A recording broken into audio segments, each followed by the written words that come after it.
Саламатсыздарбы, кайрадан эфирде Маанилүү Маек. Бүгүн бизде конокто Жогорку Кеңештин депутаты Икрамов Тазабек. Эфирден алыстабаңыздар.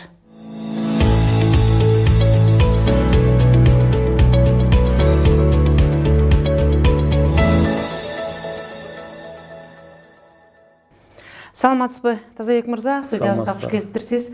Кыргызда жакшы сөз бар, жөжөнү күздө сына деген. Ансаганы мына жакын арада эле биздин Жогорку Кеңештин өкүлдөрү жайкы каникулга чыгышып, өздөрүнүн иш жыйынтыктарын элге жана президенттин алдында айтып өтүштү. Мына ошол иш жыйынтыгында сиз катышкан комитет тарабынан көбүнчө бул социалдык элди каржылоо же болбосо камсыздоо жагынан караган иштер көп экен. Ошол боюнча азын-ола коомчулукка айтып берсеңиз. Саламатсыздарбы, урматтуу телекөрүүчүлөр.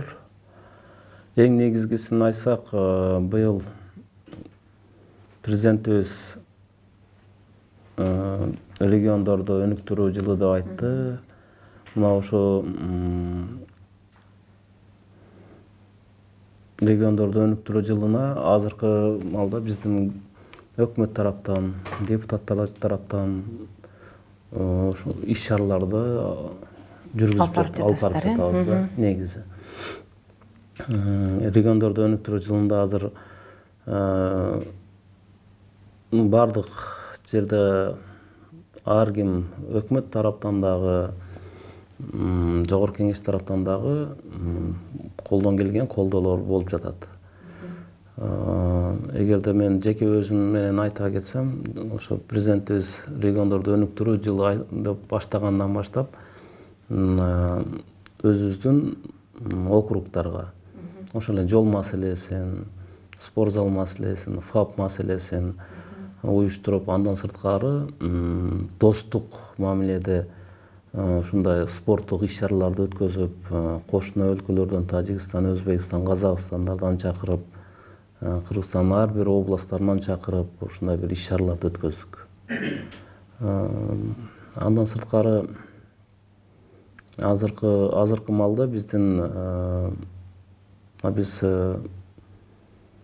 каникулга чыккан мезгилде дагы ага карабастан колдон келишинче ошо бир кандай бир иш-чаралар болбосун, ошол жерге элдер менен барып жолукканга аракет кылып, ошолордун көйгөйлөрүн угуп, ушу менен азыр аракет кылып жатабыз да. Көйгөйлөрүн угуу менен бирге ошону чечип дагы, ошону да чечип, ошону өкмөткө жеткизип атабыз. Андан сырткары өкмөткө дагы ушундай бир маселелерди коюп атабыз.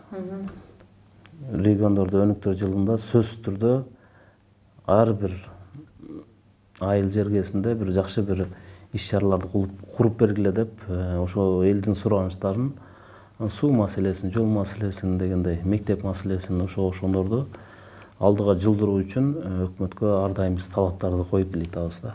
Мисалы үчүн ошол шайлоочуларга барганда алар сиздерге айтышты, биздин айылда таза суу жок, же болбосо биздин айылда көпүрө сынып калды, жана башка ушундай бир социалдык кемчиликтерди айтканда, Жогорку Кеңештин өкүлдөрү бул маселени кандай чечишет? Өкмөттөн акча сурашабы же сырт жактан бир жардам берүүчү инвесторлорду издешеби?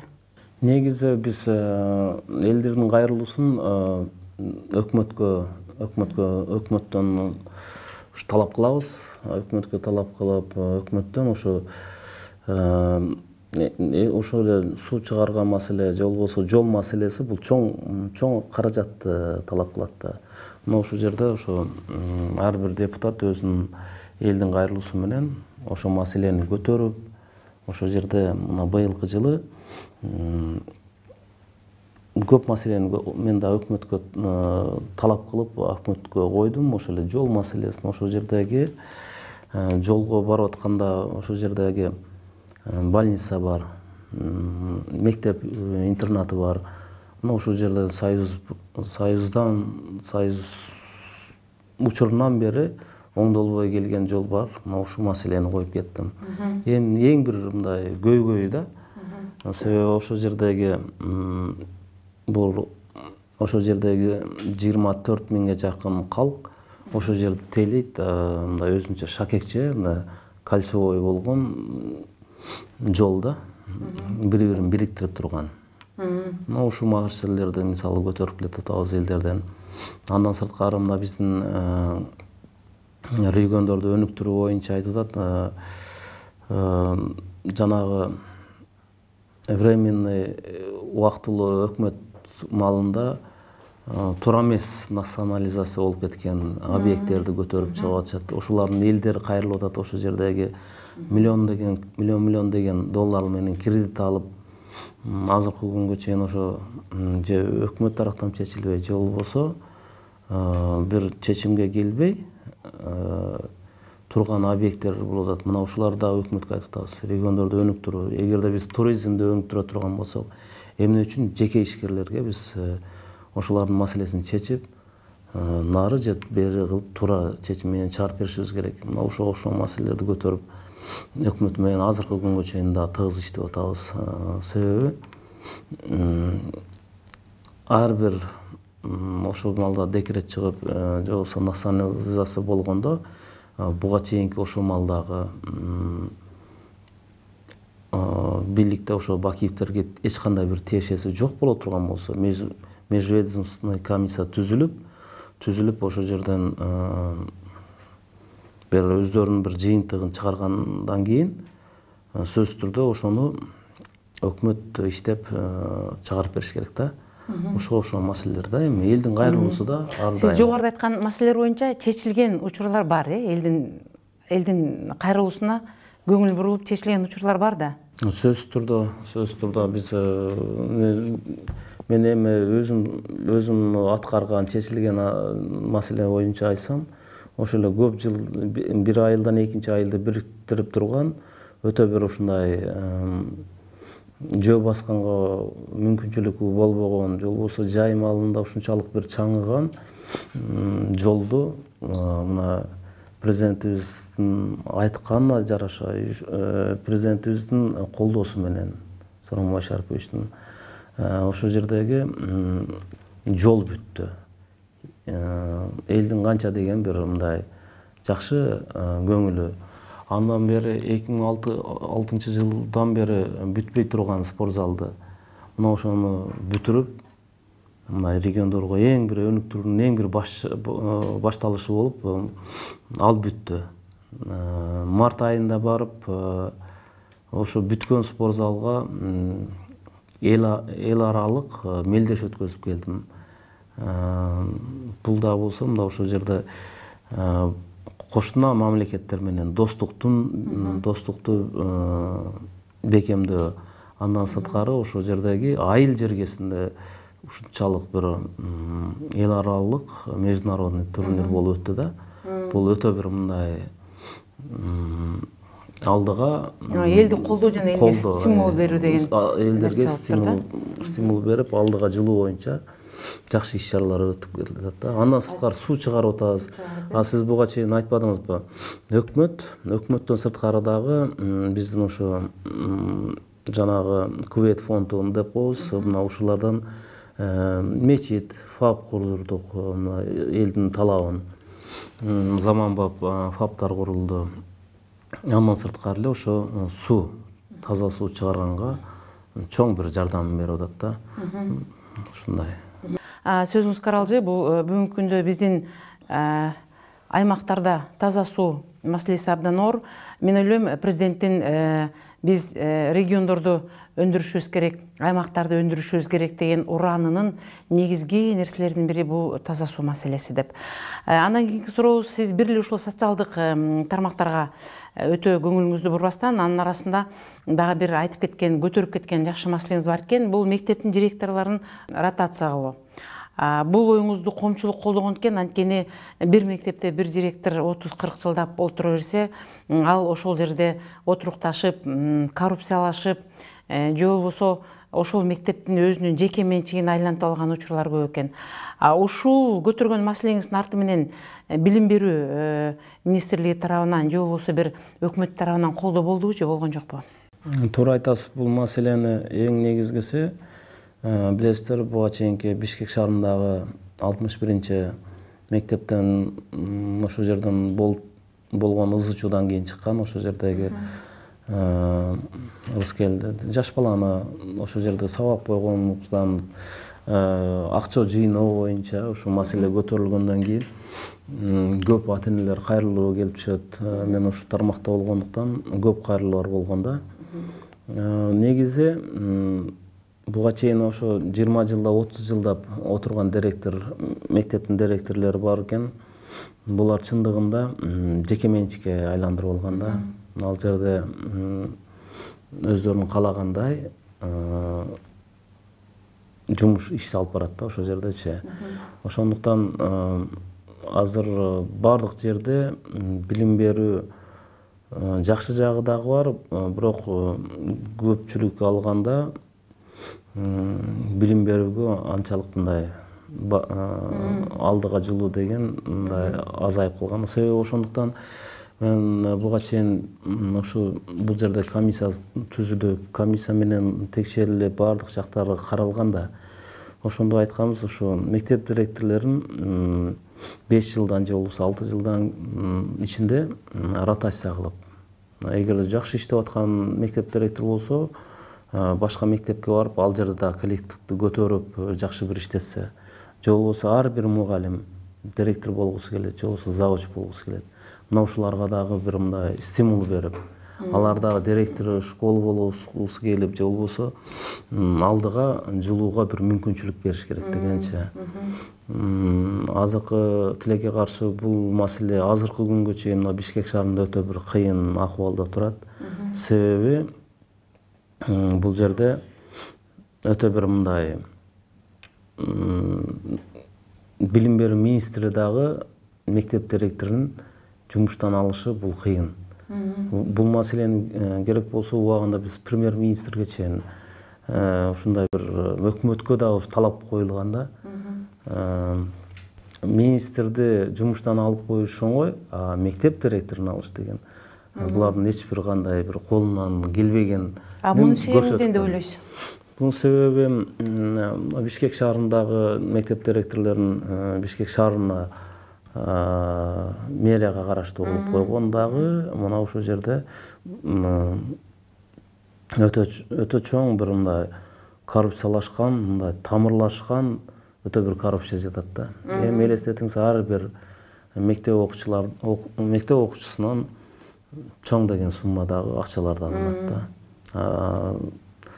Бир жагынан айтканда, булар мектепке 1-класска киргизүү маалда мына ошол жерде акча алмай, андан кийин бүтүрүүчүлөрдөн алмай, же болбосо ошо окуп атканда окуу жылында ар айда балдардан акча чогултмай. Мына ушул жерде бардык ата-эненин колунан келбейт, бирок аны ата-энени ата-энеге салып коюп, ошол жерден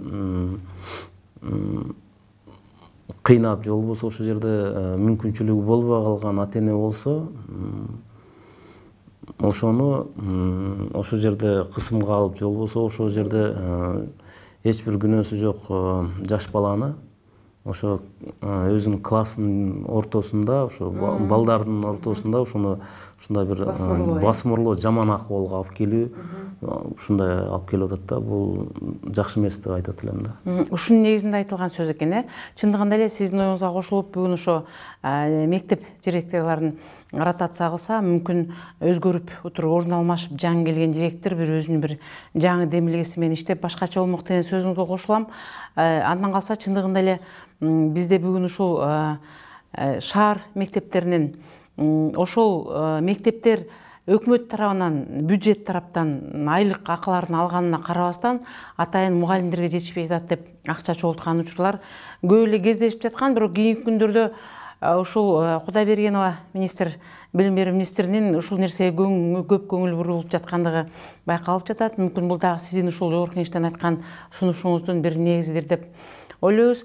Андан кийин биз бүгүнкү жалпы кыргыз элинин көйгөй болгон электр энергиясынын тарифи менен дагы макул эместигиңизди айтыптырсыз. Сиздин оюңуз боюнча биз бүгүн ошо электр энергияга жөнөкөй эл кымбат төлөп жатабызбы, же арзан төлөп жатабызбы, же болбосо бүгүнкү төлөп жаткан акчабыз нормалдуу элеби? Туура айтасыз. Негизги азыркы биздин Биз эми суунун башында тургандан кийин энергияны өзүбүздөн өндүрүп чыгып аткандан кийин биз үчүн бул азыркы эсептөө бул кымбат да. Кымбат белги. 700 киловаттан ашканына 240 265 ушундай тыйындан деп жасап койгон. Бул негизи мен буга чейинки ушул маселени дагы айтып чыгып көтөрүп, негизи бизде коммерческий менен анын жөнөкөй колдонуучулардын айырмасындагы мындай бир аз туура эмес колдонуп коюшканда, негизи мына мен өткөндө дагы айтып чыктым, ошол эле мектеп же болбосо мектеп-интернат же болбосо мына эч кандай бир коммерциялык эч кандай бир тиешеси жок биздин медреселер, анан мечиттер же болбосо церковьтер, мына ушуларды дагы коммерческий баада ушундай бир коюп койгондо, ал жерден эч кандай эчтеке өндүрүлүп чыкпайт да. Ошондуктан ушуларды мындай элдик тарифке киргизиш керек. Жеңилдетүү жагын караштырып, сөзсүз түрдө киргизиш керек да. Кээде ушундай бир туура эмес чечимдерди чыгарып коюшат да. Анан буга чейинки көрүп атасыздар да, 700 киловаттан ашкандан кийин автоматически эле 200 эмеден 2 сомдон ашык төлөнгө эсептелип кетет. А бул жерде азыркы умный счетчик дегени эми элдердин кайрылуусу менен, элдердин кайрылып ушундай айтып атканынан айтып атам.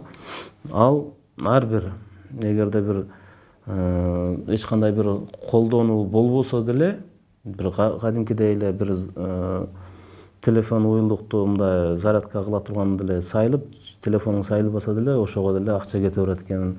Ушундай бир 700 киловаттан ашып кетет экен. Анан айыл жергесинде ар бир эле адам убагында электроэнергияга төлөгөнгө чамасы болбой калат да. Кээде акчасы болуп калат, кээде болбой калат. Ошо төлөбөй калганда эле бул жерде автоматически ал жерден өчүп калат экен. Өчүп калып, андан сырткары уже жана 2 сомдон 2 сом 60 тыйынбы, 2 сом 80 тыйын ушундай саналып калып атпайбы.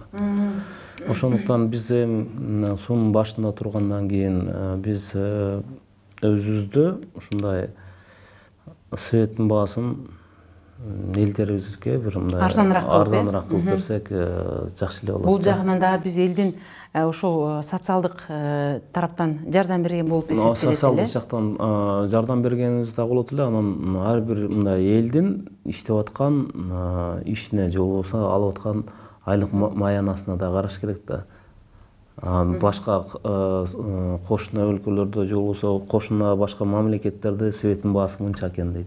А бирок ал жерде иштеген адамдардын айлыгы башка. Бизге салыштырып болбойт. Тазабек мырза, мына сөзүбүздүн аягында бүгүнкү биздин социалдык тармакта жана коомчулукта абдан кызуу талкууланып жаткан биздин Памирден келген кыргыз бир туугандарыбыз жөнүндө айта кетели. Анткени жогорку кеңеште сиз ушул социалдык комитет жагында өзүңүз мүчө экенсиз. Булар бир жыл мурда бизге келишкен, бир жылдын жүзү болуп калды. Булар келишкен, 5 үй бүлө келген. Анын ичинен көпчүлүгү балдар болчу, бизден билим алабыз деп келген балдар. Бүгүнкү күндө алар өздөрүнүн Памир жергесине 2 үй бүлөнүн кайра кайткандыгы жана биздин өкмөткө нааразы болуп, бизге деген жашай турган жер, жумуш берген жок. Эгерде жумуш жашай турган жер бербесе, кайра биз Кыргызстанга кайрылып келбейбиз деген өз пикирлерин билдирип кетишти. Бул боюнча сиздин оюңуз кандай? Туура айтасыз. Бир жыл мурун бизден Памирлик туугандар келген. Буга чейин дагы мен жаңылышпасам 2014төн бери ошо Памирлик кыргыздарга мамлекет жактан ар дайым жардам берип, күн помуштар жеткизилип турган жерине. Ар кандай жардамдарды жеткизип турган мамлекет тарабынан. Бирок ошо менен ал жактан дагы биз ар кандай ал жердеги климаттын шартына байланыштуу ал жердеги биздин кыргыз бир туугандарыбыздардын азайып, жок болуп бараткан себебинен бир топ бул маселени да биз көтөргөнбүз. Ошондо Афганистандын губернатору ошол жактагы Кыргызстанга келгенде дагы бул маселе менен отуруп сүйлөшкөнбүз. Мен дагы бир топ мамлекетке, өкмөткө өзүм сунушум бергем. Ошол биздин кыргыздарды бул жакка алып келип, бир мындай бир жардам берсек, же болбосо эгерде бул жакка жашайын десе, ошолорго шарт түзүп берсек деген маселени көтөргөнбүз. Былтыр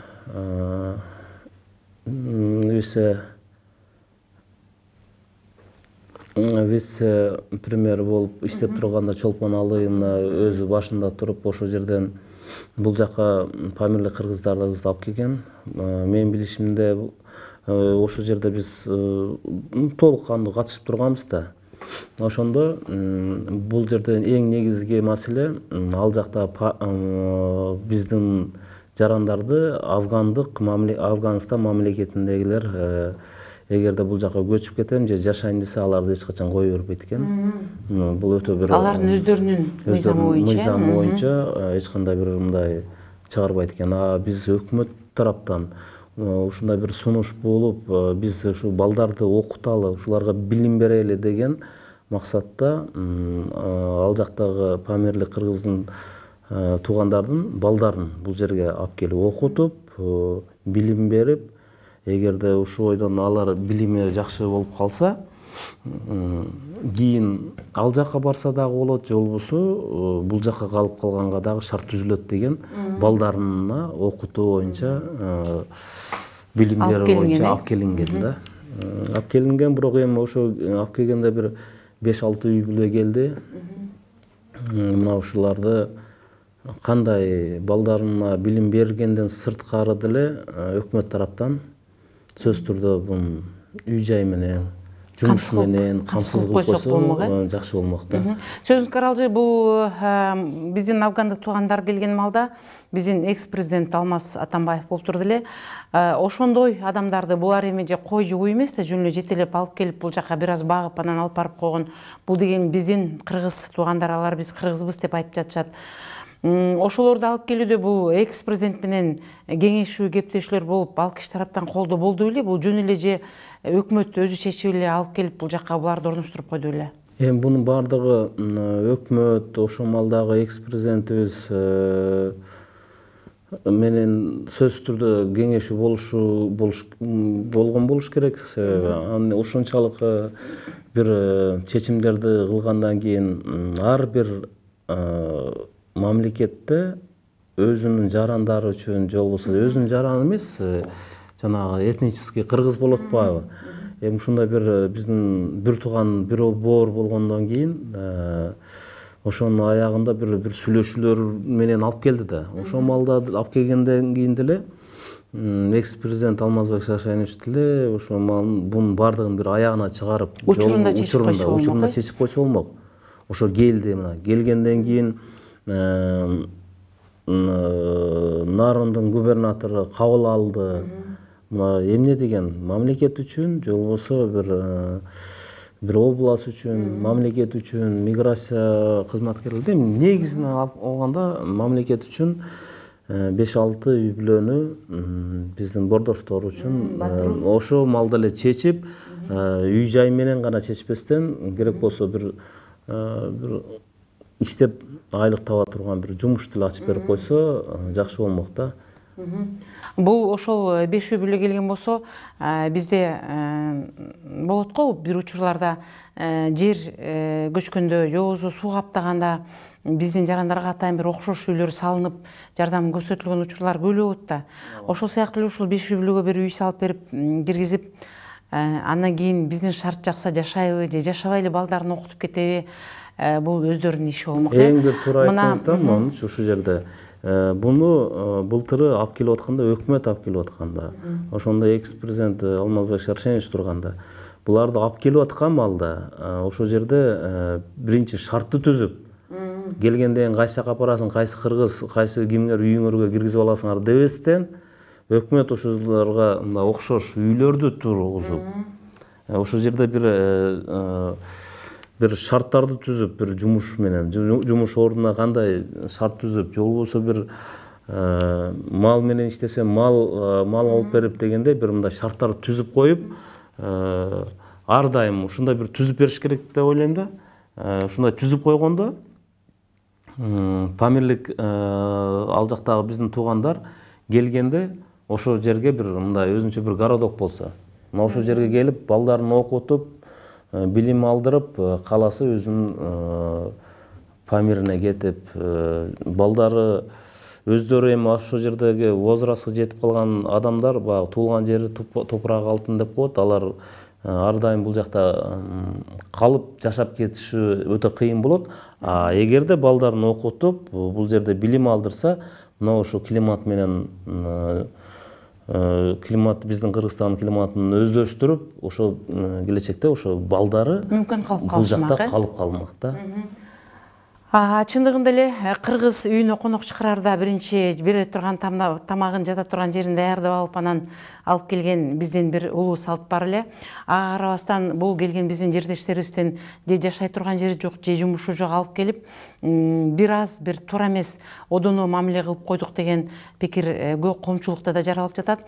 Ал эми ошол жердештерибиздин башында сүйлөшүлгөндө биздин Кыргызстанда калып жашоо үчүн эмес, өздөрүнүн келечек муундарына билим берүү үчүн, тамгатаан үчүн, каттаан үчүн алып келгендиги жөнүндө бүгүн эл өкүлү катары сиздин оозуңуздан угуп отурабыз. Маегиңизге чоң рахмат, Тазабек мырза. Мындан ары дагы бүгүн эми ушуну менен эле токтоп калбайттыр. Кийин дагы депутаттар ишке киришкенде биздин өлкө башчысы региондорду өнүктүрүү, аймактарды өнүктүрүү жылы деп жарыялагандан кийин ошол аймактардын социалдык абалдары жана өкмөт тарабынан же парламент тарабынан аларга кандай жардамдар көрсөтүлүп жатат, ошол боюнча маалыматты бизге келип берип туруңуз.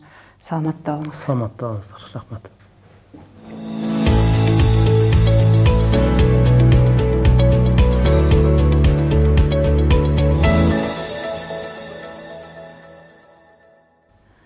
Ушун менен маалымат маегибиз соңуна чыкты. Сиздерге бүгүн Жогорку Кеңештин депутаты Тазабек Икрамов келип маек коюп берди. Сиздер менен мен Үмүт Мукамбетова болдум. Кайрадан кездешкенче саламатта болуңуздар.